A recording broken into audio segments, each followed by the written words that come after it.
are very cool because they can fly and they go underwater to catch fish. When you see pollution in the water, it doesn't help the animals that live in the water. What's amazing to me about the Bay is just how central it is to our lives here.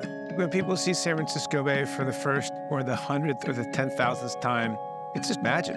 It's just tranquil and beautiful and amazing. And to have it as an urban setting and a wildlife setting all at the same time is so unusual. It's a living, dynamic estuary.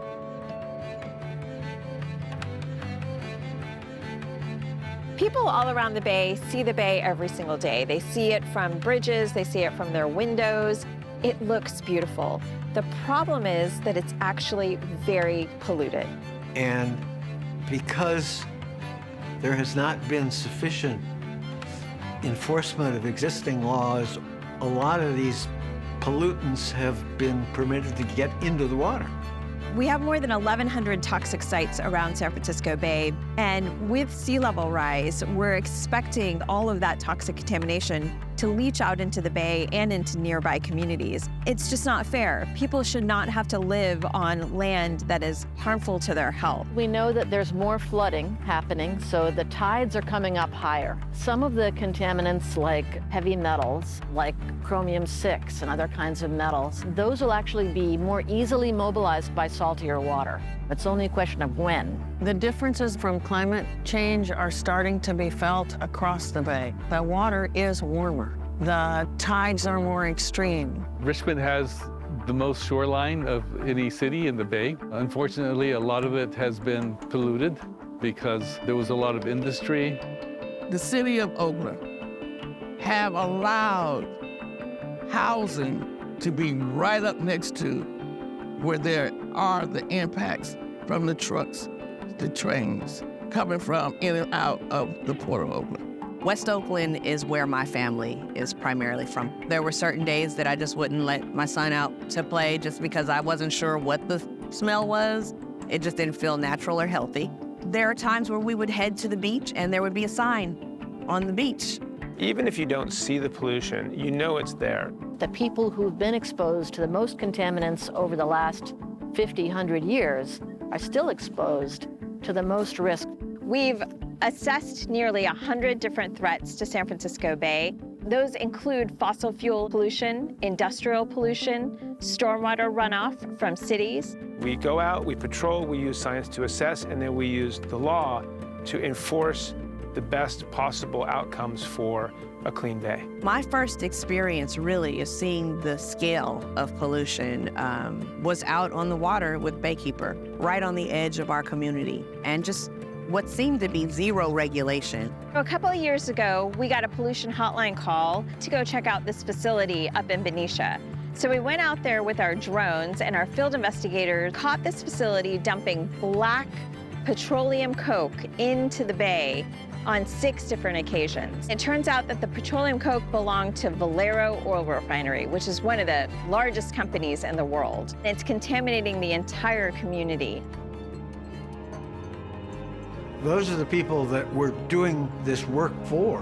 We are standing up for the wildlife and for the people around the Bay.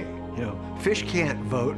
This is complicated work, and we can't do it alone. We rely on partnerships with community organizations, environmental justice organizations, even government agencies, and corporate partnerships as well. We have a lot of people supporting us, and we couldn't do it without them. A really healthy bay really includes millions of people thinking about the Bay, acting on behalf of the Bay, and working on behalf of the Bay.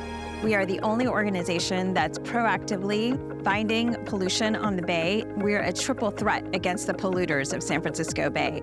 We investigate pollution, and we advocate for stronger laws, and then we litigate to hold those polluters accountable. We have consistently applied forward-thinking and sometimes pretty adventurous legal theories to push all the entities around the Bay to do a better job to protect the Bay. What I love about Baykeeper is that they have good lawyers and they're able to actually get in there and win some of those fights. The expertise from Baykeeper helped inform our legal staff to stop the shipment of coal through the city of Richmond. You have to just trust the folks that are on the ground, that have been doing the work, boots on the ground for decades. Over our last 35 years, we've had over 300 legal victories.